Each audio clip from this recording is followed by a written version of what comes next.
Bonjour tout le monde, je suis contente de vous retrouver aujourd'hui, presque en extérieur. Je suis semi en extérieur et ça fait plaisir de refaire des vidéos un petit peu à l'extérieur.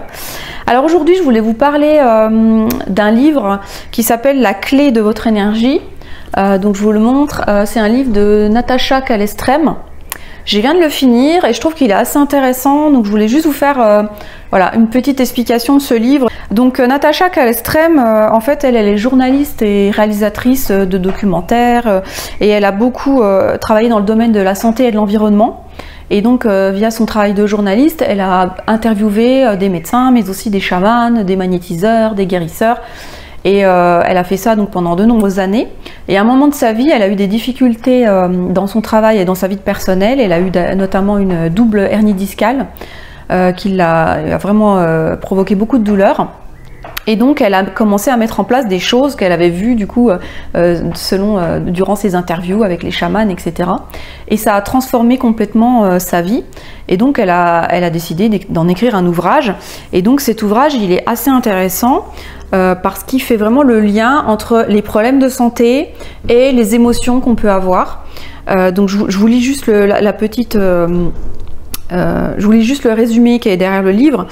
Voilà. Et si nos problèmes de santé étaient l'expression d'émotions, et si les épreuves que nous traversons étaient dues à nos peurs, nos blocages et nos culpabilités, et si nos blessures remontaient à notre passé proche ou lointain, voire à un héritage, et elle nous donne des clés, c'est-à-dire qu'elle nous donne des protocoles. Donc il y a 22 protocoles dans ce livre qu'on peut faire pour aller travailler sur certains aspects. Donc par exemple sur nos blessures, sur des blocages énergétiques. Donc elle parle beaucoup d'énergie. D'ailleurs le titre du livre, hein, c'est La clé de votre énergie.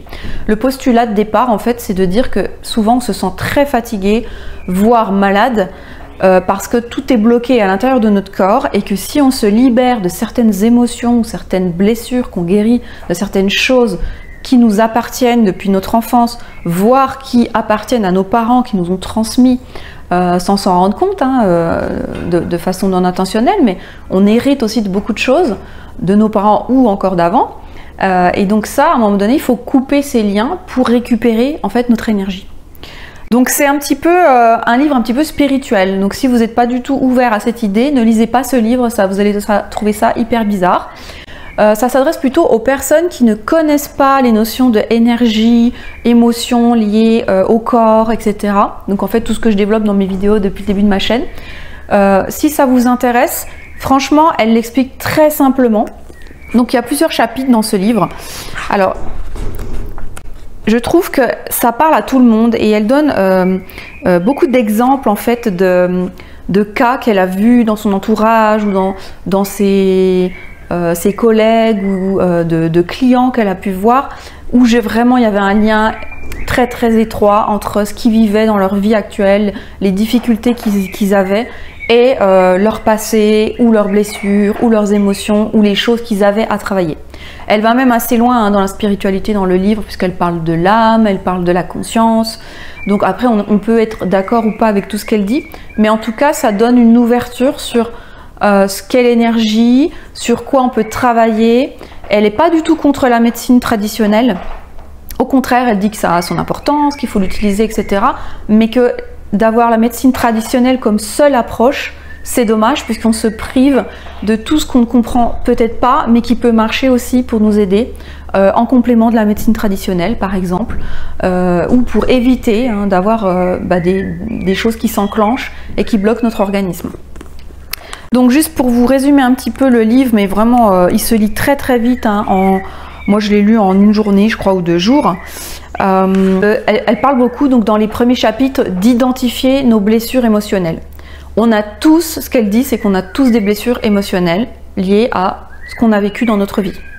Peu importe qu'on ait été élevé dans telle ou telle famille, même si c'est une famille très aimante, soutenante, etc., on aura des blessures émotionnelles puisque on se construit notre identité par rapport aussi à des blessures émotionnelles. Donc le premier pas, mais qui est 50% du boulot, c'est quand vous êtes fatigué, que vous êtes vidé, que vous en avez marre, que c'est difficile, c'est de conscientiser le fait que vous avez déjà des blessures émotionnelles et si vous ne savez pas lesquelles, ce livre peut vous aider à identifier quelles sont vos blessures émotionnelles. Je vous parle toujours du livre des 5 blessures aussi, les 5 blessures de l'âme. Lisez-le également, ça peut vraiment vous faire tilt. Moi, ça m'a vraiment fait tilt quand j'ai lu ce livre. Mais ce livre-là aussi, elle fait un petit résumé encore plus simple à comprendre des blessures émotionnelles. Elle va pas très loin, mais ça peut vous faire tilt puisqu'elle utilise des mots. Elle a beaucoup de pédagogie en fait dans ce livre. Donc ça parle un petit peu à tout le monde. Donc elle parle des 5 blessures capitales hein, et elle dit comment faire pour sortir de ce cycle de blessures. Et donc elle explique, quand on a une blessure, ben, on va la revivre en fait tout le temps, toute notre vie, jusqu'à ce qu'on ait compris qu'on a cette blessure et qu'il faut qu'on travaille dessus et pour la guérir en fait. Il faut accepter d'avoir des blessures. On n'est pas des êtres super-héros, on a tous des blessures, on a tous des parties sombres en nous qu'on ne veut pas montrer souvent, qu'on veut, voilà, on veut être fort, on ne veut pas dire qu'on est vulnérable, mais on a tous les individus, enfin, tous les gens que je côtoie, ils ont des blessures, moi-même j'ai des blessures, et des fois il faut toute une vie pour comprendre qu'on a ces blessures, et si on ne comprend pas et qu'on ne travaille pas dessus, elles vont se répéter, c'est-à-dire que ce n'est pas les blessures qui vont se répéter, c'est les événements de notre vie qui vont se répéter pour nous faire prendre conscience de ces blessures et qu'on arrive à les guérir. Mais si on n'en a pas conscience, ça va être un cycle en fait qui se répète toute notre vie. Et au bout d'un moment, on n'a plus d'énergie. Donc pour arrêter ça, voilà, c'est l'objet du livre en fait, c'est ce qu'elle dit. Elle donne des pistes en fait pour arrêter, pour aller guérir nos blessures. Elle donne, alors très intéressant, dans le chapitre 5, elle donne la symbolique des maladies en rapport avec les émotions. Vous savez que chaque maladie peut avoir une symbolique en rapport avec certaines blessures ou certaines émotions qu'on est en train de vivre ou certaines situations dont on doit se détacher émotionnellement. Donc il y a beaucoup de livres hein, là-dessus. Elle donne un petit résumé. Je vous mettrai le lien dans la barre de description d'un autre livre qui s'appelle le Dictionnaire des maladies où vous avez vraiment toutes les symboliques. Par exemple, en ce moment, moi j'ai très mal au genou gauche. Et dans le dictionnaire des maladies, il y a toute une symbolique sur le côté gauche du corps, sur les genoux. Et c'est vrai que quand je lis ça, ça me parle beaucoup par rapport à ce que je suis en train de vivre en ce moment. Donc peut-être que ce mal à mon genou gauche, il vient pas d'un problème de sport ou de physique, mais il vient peut-être d'un truc que je suis en train de travailler en ce moment et qui sort comme ça. Donc ça, c'est quelque chose qui est un peu bizarre, mais voilà, moi j'ai aussi un terrain très scientifique. Et à la base, tout ça, ça ne m'a jamais parlé, mais jusqu'à ce que je l'expérimente par moi-même et que je vois que vraiment il y a un lien. Et maintenant, je suis très ouverte à toutes ces choses-là. Bien sûr que si je me fais une entorse du genou en faisant du sport, je vais aller voir un médecin, je vais prendre des anti-inflammatoires, etc. Mais même si je me fais une entorse de ce genou-là, il y a peut-être une signification également. C'est peut-être que j'ai besoin de m'occuper de moi, c'est peut-être que j'ai pas fait assez attention. Enfin voilà, si je suis mobilisée, c'est peut-être que j'ai pas fait assez attention à moi et j'ai besoin de m'immobiliser un moment pour pouvoir faire attention à moi. Par exemple, au mois de janvier, donc j'ai été infectée par ce fameux virus, et bien en fait, je me suis rendu compte que j'avais besoin de m'arrêter. J'étais vraiment fatiguée après les fêtes et ça m'a permis de me reposer. C'est comme si j'avais une excuse pour me reposer. Finalement, c'est comme si cette maladie, je l'avais presque demandée, vous voyez. Donc, quand on réfléchit bien à chaque fois qu'on est malade, alors bien sûr, ça va loin, hein, puisque elle parle aussi hein, des gens qui ont le cancer, des accidents, etc. Elle dit que c'est quelque chose qui arrive, il n'y a jamais de hasard, etc. Donc ça va loin, on peut ne pas être d'accord. Mais je pense, moi, personnellement, sur tous les petits mots du quotidien, j'ai déjà eu le dos bloqué, j'ai déjà eu...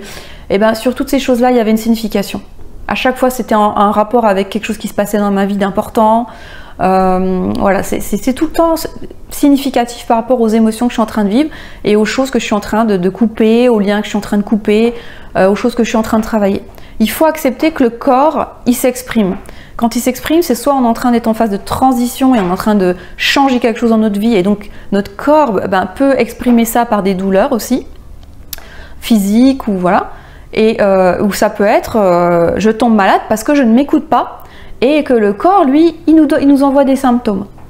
Donc à chaque fois qu'on a mal quelque part, il faut s'écouter, voir ce que ça veut dire. Et donc elle explique ça très très bien dans son livre puisqu'elle a fait toute l'expérience de ça, donc la symbolique émotionnelle des maladies. Donc elle explique ensuite qu'en fait on a le pouvoir nous-mêmes de changer ça, de ne pas tomber malade ou quand on est malade de l'entendre et de comprendre ce que ça veut dire et de travailler dessus. Et les protocoles qu'elle donne donc servent à ça. À partir du chapitre 9, elle explique comment on peut avoir un reset énergétique, c'est-à-dire reprendre à zéro notre énergie et reprendre tout ce qui nous revient, en fait, tout ce qu'on a perdu comme énergie dans toute notre vie parce qu'on n'a pas vraiment travaillé sur toutes nos blessures, etc. Là, au chapitre 9, elle donne tout un tas de protocoles pour récupérer cette énergie et donc remonter notre taux vibratoire. Ça, elle appelle ça comme ça. En énergétique, on parle de taux vibratoire. Et plus on a un taux vibratoire haut, plus on attire des personnes positives, moins on est malade, plus on se sent donc en pleine énergie, plus on a envie de faire des choses et plus c'est facile pour nous en fait. Il y a un protocole, je pense, qui est très intéressant. Donc c'est voilà, c'est un petit peu spirituel. Donc encore une fois, si vous êtes complètement fermé à tout ce qui est spirituel, n'allez pas lire ce livre.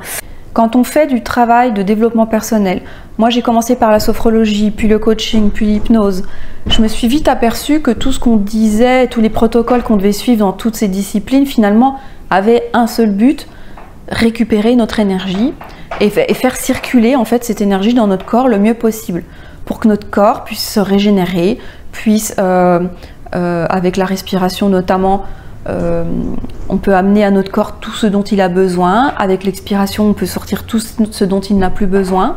En hypnose, c'est la même chose. On travaille sur des parties inconscientes de nous pour faire ce travail également et lâcher certaines peurs, lâcher certaines croyances.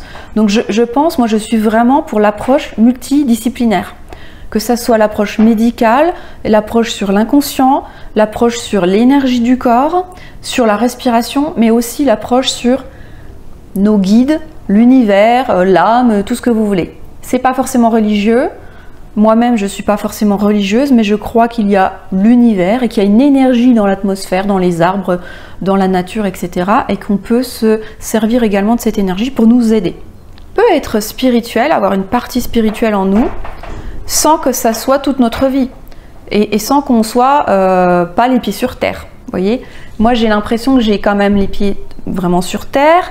Je suis cartésienne, je suis scientifique, j'adore les études scientifiques, j'adore les choses qui me prouvent par A plus B, mais j'ai une partie de moi qui croit à ces énergies qui m'entourent et je travaille aussi beaucoup là-dessus, ça m'aide énormément.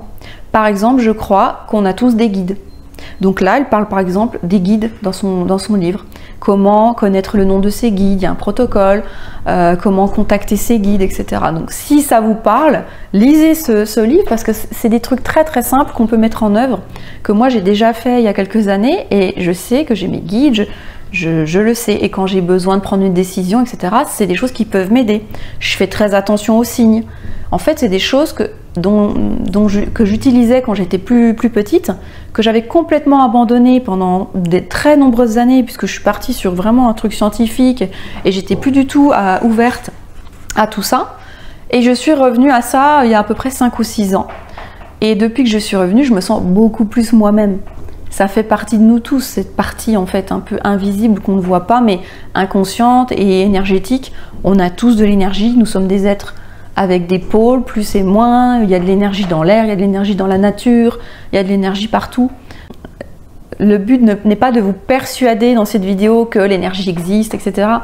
Mais voilà, si ça vous intéresse, lisez ce livre parce qu'il va vous mettre tout de suite dans le bain en fait par rapport à ça. Alors le protocole qui est très intéressant, que je pense que tout le monde peut faire, c'est le protocole numéro 5. Voilà, elle dit donc de créer je vais vous lire quelques extraits. Elle dit de créer un espace qu'elle appelle sacré, donc ça veut dire mettez-vous au calme, allumez par exemple une bougie, mettez-vous vraiment dans un espace de détente. Vous pouvez vous asseoir tranquillement et puis vous prenez conscience que vous allez vivre un moment qui est important pour vous. Donc déjà, rien que de faire ça, ça prend du temps pour vous, c'est très bien pour vous. Et puis vous allez mettre une intention sur ce moment. L'intention, ça va être de récupérer de l'énergie. Donc vous pouvez ouvrir les yeux ou fermer les yeux et vous allez imaginer qu'il y a une grande lumière au-dessus de vous qui serait par exemple blanche et qui serait extrêmement pure, qui serait au-dessus de votre tête. Et vous allez imaginer que cette lumière, elle vous entoure complètement. Même elle vous protège, elle vous illumine, c'est agréable. Donc vous pouvez faire ça en respirant par exemple. Et vous allez convier pour ce protocole des guides, des personnes qui peuvent être encore vivantes ou des personnes décédées qui vous protègent en fait. Vous avez l'impression que ce sont des personnes qui vous soutiennent. Et mentalement, donc vous les faites venir à côté de vous. Donc une à droite et une à gauche. Donc vous faites ça. Alors oui, c'est un peu bizarre, hein, mais Voilà, si vous avez envie de faire ce protocole, vous faites ça. Et là, si vous êtes croyant, vous pouvez faire appel à une entité supérieure. Si vous n'êtes pas croyant, vous pouvez juste dire j'appelle mon ange gardien ou mes guides ou l'univers. Et puis vous vous relâchez complètement votre corps, ok? Vous vous laissez, parce que si vous êtes tout tendu, l'énergie ne circule pas. Donc vous vous relâchez, vous pouvez faire un petit peu de respiration. Et là, vous dites à voix haute, donc la phrase qu'elle dit dans le livre, je remercie les êtres de lumière ou ceux que vous aurez choisis de purifier toutes les parties de mon âme, ou vous pouvez dire de mon être, qu'elles soient à l'intérieur ou à l'extérieur de moi. C'est un rituel de purification. Vous prenez une grande inspiration et puis vous dites, mon âme ou mon être, si un jour tu as souffert et que tu as préféré prendre de la distance avec cette souffrance, sache que je suis actuellement capable de t'accueillir à nouveau et de te préserver en moi. Et vous ouvrez votre corps, hein, vous êtes vraiment dans l'accueil de l'énergie qui est autour de vous, qui a pu être dispersée dans des situations où vous avez souffert, où vous avez été en conflit auparavant.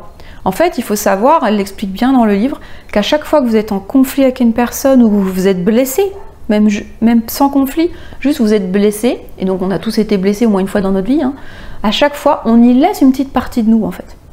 Et là, ce protocole, il permet de récupérer toutes ces petites parties. C'est un petit peu comme si, vous voyez, vous étiez en plein de morceaux et que vous aviez laissé plein de petits morceaux de vous partout et que vous récupérez, y compris donc dans le temps passé, toutes ces petites parties de vous pour reconstituer dans votre corps. Et vous demandez donc à vos deux gardiens, là, vos deux êtres de lumière, de placer entre vos mains, vous tendez vos mains et vous demandez de placer toute cette énergie entre vos mains.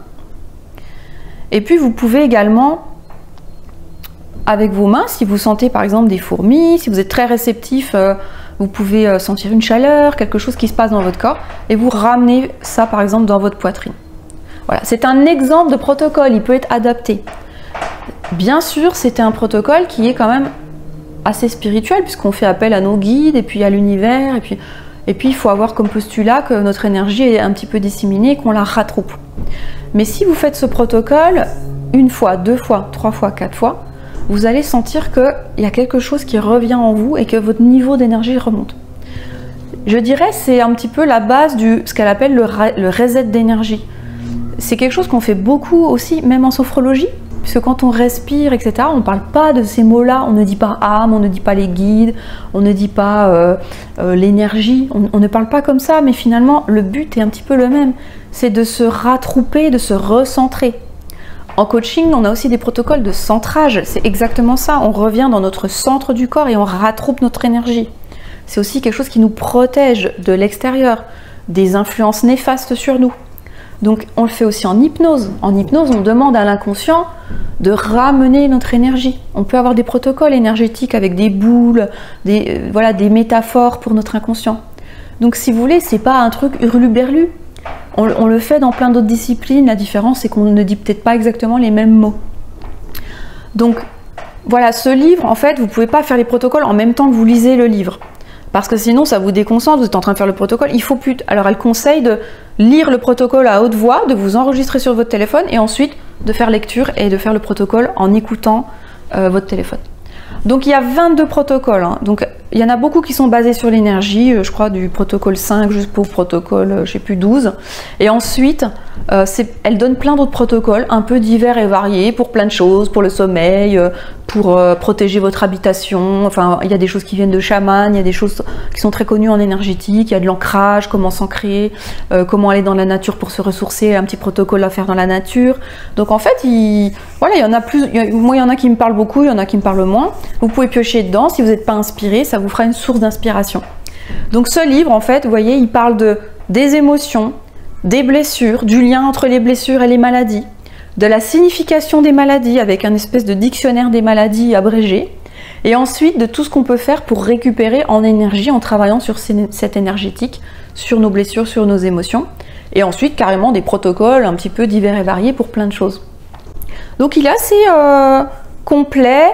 Alors après, il ne creuse pas chaque sujet, donc si un sujet vous intéresse plus qu'un autre, lisez des livres un peu plus approfondis. Par exemple, le dictionnaire des maladies est beaucoup plus approfondi, les 5 blessures de l'âme sont beaucoup plus approfondies sur les blessures.